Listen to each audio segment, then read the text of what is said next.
فإن اصول الشرع ثلاثہ الکتاب والسنہ واجماع الامہ۔ تو یہ تین صورتیں ہوئیں جن میں خود مذہب احناف بھی یہ ہے کہ عام اپنے سبب کے ساتھ خاص رہے گا۔ ان میں پہلی صورت یہ تھی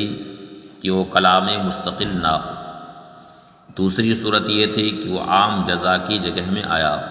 تیسری صورت یہ ہے کہ وہ جواب کی جگہ میں آیا۔ تو ان تین صورتوں میں عام اپنے سبب کے ساتھ خاص رہے گا۔ فاما اذا زادہ علی قدر الجواب، لیکن اگر اس مدعو شخص نے یعنی جس کو کھانے کی دعوت دی گئی اس نے اگر قدر جواب سے زائد گفتگو کی ہو، مثلا ایک شخص اسے بلا رہا ہے کہ تعال تغدی معی، کہ آؤ میرے ساتھ کھاؤ، کھانا کھاؤ۔ اب اس نے اگر جواب میں اتنا یہ کہا کہ واللہ لا اتغدی اليوم، واللہ آج میں کھانا نہیں کھاؤں گا، تو یہاں پہ قدر جواب تو صرف اتنا ہے واللہ لا اتغدی، اتنے پر جواب مکمل ہو گیا۔ لیکن اس کے بعد اس نے الیوم کا اضافہ کر دیا جس کی ضرورت اسے نہیں تھی جواب دینے میں، پھر بھی اس نے الیوم کہہ دیا۔ تو اب ہمارے نزدیک یہ کلام مبتدا ہوگا، یعنی اثر نو اسے کلام مانا جائے گا، اسے خالص جواب پر محمول نہیں کیا جا سکتا، کیونکہ اگر اسے جواب پر محمول کیا جائے تو الیوم کی جو اس نے زیادت کی ہے یہ بالکل لغو ہو جائے گی، جبکہ عاقل بالغ کا کلام ہے، اور عاقل بالغ کے کلام کو جہاں تک ہو سکے اسے صحیح قرار دینا چاہیے۔ تو اب اسے لغو ہونے سے بچانے کے لیے اب یہ پورا کلام مبتدا ہمارے نزدیک ہوگا، یعنی اثر نو کلام ہوگا، اور جب یہ اثر نو کلام ہوگا تو پورے دن میں کبھی بھی وہ کھانا کھائے گا تو حانث ہو جائے گا، اسے قسم کا کفارہ دینا ہوگا۔ لیکن اگر یہ الیوم کا اضافہ نہ کرتا تو اب یہ عام اسی سبب کے ساتھ خاص ہوتا،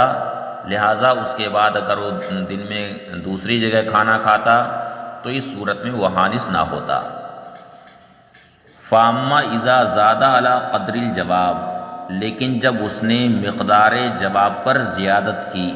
فقال، اور کہا واللہ لا اتغدی اليوم، واللہ آج میں کھانا نہیں کھاؤں گا، وہو موضوع الخلاف، یہی محلی اختلاف، یعنی اس سے پہلے کی جو تین صورتیں ہیں وہ تو متفق علیہ ہیں، وہ ہمارے نزدیک بھی اپنے سبب کے ساتھ ان تینوں صورتوں میں عام خاص رہے گا، لیکن جو چوتھی صورت ہے یہی مختلف فی ہے۔ فَعِندَنَا يَسِيرُ مُبْتَدَأً، تو ہمارے نزدیک یہ کلام مبتدا ہوگا، یعنی اثر نو کلام ہوگا، احترازاً عن الغاء زیادت، زیادت کو لغو ہونے سے بچانے کے لیے، یعنی اگر اس کو جواب پر محمول کیا جائے تو الیوم یہ بالکل ایسی زیادت یہ ہو جائے گی جو بالکل لغو ہوگی، جس کی ضرورت نہیں ہے۔ تو زیادت کو لغو ہونے سے بچانے کے لیے، اس سے احتراز کے لیے، یہاں یہ اپنے عموم پر جاری رہے گا ہمارے نزدیک یہ کلام، لہٰذا دن میں کبھی بھی وہ کھانا کھائے گا تو حانث ہوگا۔ جبکہ امام شافعی رحمۃ اللہ تعالی علیہ یا جن حضرات کا یہ قول ہے ان کے نزدیک یہ اپنے سبب ہی کے ساتھ خاص رہے گا، لہٰذا ان کے نزدیک حانث اسی صورت میں ہوگا جبکہ اس کھانے کو کھائے جس کی طرف اسے دعوت دی گئی ہے، باقی اگر کوئی دوسرا کھانا کھاتا ہے تو ان حضرات کے نزدیک وہ حانث نہ ہوگا۔ وَمِنْهَا مَا قَالَ بَعْضُهُمْ أَنَّ الْقِرَانَ فِي النَّظْمِ یوجب القران فی الحکم، وجوہ فاسدہ میں ایک وجہ فاسد یہ بھی ہے جو بعض لوگوں نے اس کو اختیار کیا ہے کہ قران فی النظم، قران فی الحکم کو واجب کرتا ہے، یعنی اگر دو کلام کو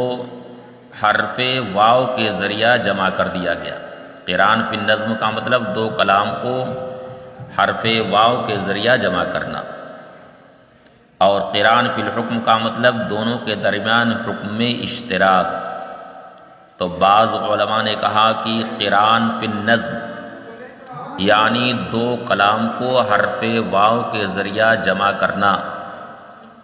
یہ قران فی الحکم یعنی اشتراک فی الحکم کو واجب کرتا ہے۔ مثل قول بعضہم، چنانچہ بعض لوگوں نے کہا اللہ تعالیٰ کے اس ارشاد کے تعلق سے، اقیموا الصلاۃ وآتوا الزکاۃ، نماز قائم کرو اور زکوٰۃ دو۔ تو یہاں پہ دو کلام ہیں، ایک اقیموا الصلاۃ، دوسرا کلام ہے آتوا الزکاۃ، اور دونوں کو حرف واو کے ذریعہ جمع کیا گیا، تو دونوں کے درمیان قران فی النظم ہے۔ تو ان حضرات نے کہا کہ چونکہ دونوں کلام میں قران فی النظم ہے، نماز قائم کرو اور زکوٰۃ دو، تو قران فی النظم کا تقاضا یہ ہے کہ نابالغ پر جس طرح سے نماز فرض نہیں ہے، اسی طرح سے نابالغ پر زکوٰۃ بھی فرض نہیں ہے۔ وَمِنْهَا مَا قَالَ بَعْضُهُمْ، وجوہ فاصلہ میں سے ایک وہ بھی ہے جو بعض لوگوں نے کہا کہ قران فی النظم قران فی الحکم کو واجب کرتا ہے۔ قران یہ قارنا یقارن مقارنتاً و قراناً، قران فی النظم یعنی دو کلام کو حرف واو کے ذریعہ جمع کرنا، قران فی الحکم یعنی اشتراک فی الحکم کو واجب کرتا ہے۔ مثلاً بعض لوگوں نے کہا فی قولہ تعالی، اللہ تعالیٰ کے اس ارشاد کے تعلق سے وَأَقِیمُوا الصَّلَاةَ وَآتُوا الزَّکَاةَ، یہ کہا کہ ان القران یوجب ان لا تجب الزکاة علی الصبی، قران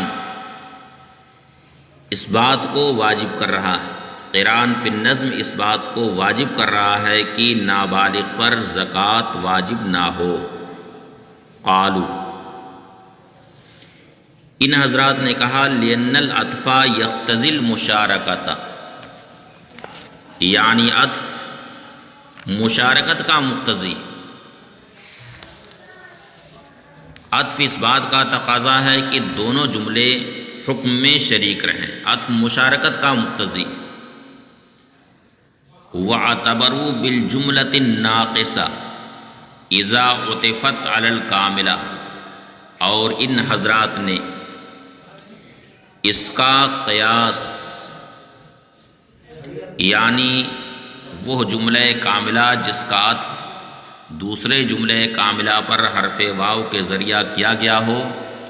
اس کا اعتبار، اس کا قیاس ان حضرات نے اس جملہ ناقصہ پر کیا،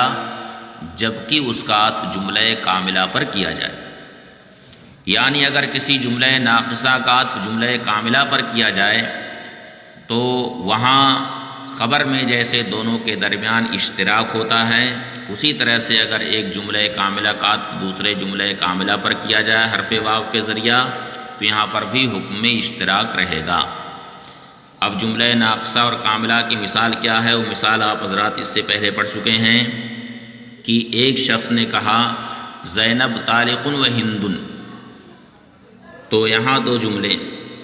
ایک زینب طالق کہہ رہا ہے اور اس کے بعد پھر کہہ رہا وہ ہندن، تو پہلا جملہ کامل اور دوسرا جملہ ناقص۔ تو یہاں عطف کا تقاضا یہ ہے کہ خبر میں دونوں کے درمیان اشتراک ہے، لہٰذا جیسے زینب پر طلاق پڑے گی اسی طرح سے ہند پر بھی طلاق پڑے گی۔ وَاعْتَبَرُوا بِالْجُمْلَةِ النَّاقِصَةِ اِذَا عُطِفَتْ عَلَى الْكَامِلَةِ، اور اس کا قیاس ان حضرات نے جملہ ناقصہ پر کیا جبکہ اس کا عطف جملہ کاملہ پر کیا جائے۔ مصنف فرماتے ہیں وَهَذَا فَاسِدٌ، اور یہ فاسد یعنی یہ وجہ استدلال فاسد، لِأَنَّ الشِّرْكَةَ انما وجبت فی الجملۃ الناقصہ لافتقارها الی ما یتم بہ۔ یہ فاسد اس وجہ سے ہے کہ ان حضرات نے قیاس کیا ہے جملہ ناقصہ پر جبکہ اس کا عطف جملہ کاملہ پر کیا جائے۔ تو یہاں پہ خبر میں دونوں میں اشتراک اس وجہ سے ہے کہ جملہ ناقصہ یہاں اس خبر کا محتاج ہے جس خبر سے یہ جملہ اپنے تمام اور کمال کو پہنچتا ہے، جس کی وجہ سے یہ کامل ہوتا ہے اور تام ہوتا ہے۔ اس وجہ سے یہاں خبر میں اشتراک، تو گویا کہ وجہ اشتراک حکم میں افتقار ہے، یعنی احتیاج ہے۔ جب احتیاج ہوگی کسی چیز میں تبھی اشتراک ہو سکتا ہے، اور یہاں دونوں جملے اپنی اپنی جگہ پر کامل ہیں، ان میں کوئی جملہ دوسرے کا محتاج نہیں ہے، اور جب محتاج نہیں ہے تو یہاں حکم میں اشتراک کوئی ضروری نہیں ہے۔ وَهَذَا فَاسِدٌ، اور یہ فاسد ہے، لِأَنَّ الشِّرْكَةَ اِنَّمَا وَجَبَتْ فِي الْجُمْلَةِ النَّاقِصَةِ، اس لیے کہ جملہ ناقصہ میں شرکت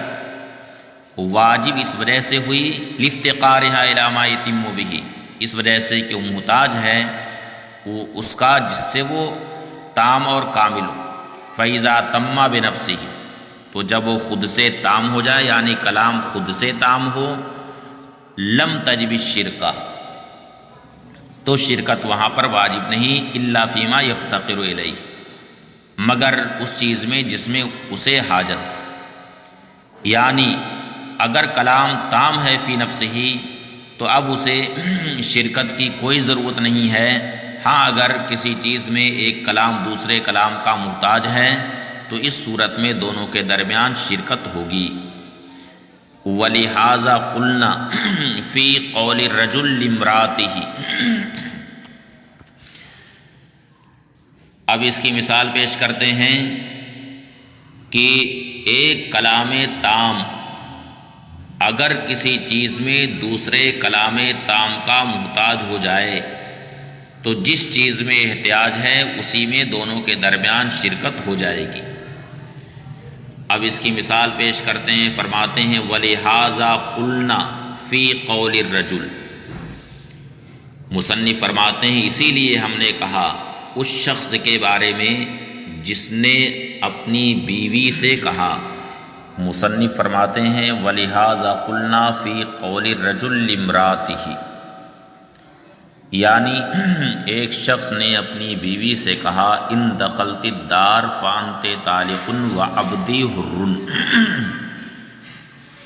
ایک شخص اپنی بیوی سے کہہ رہا ہے کہ اگر تو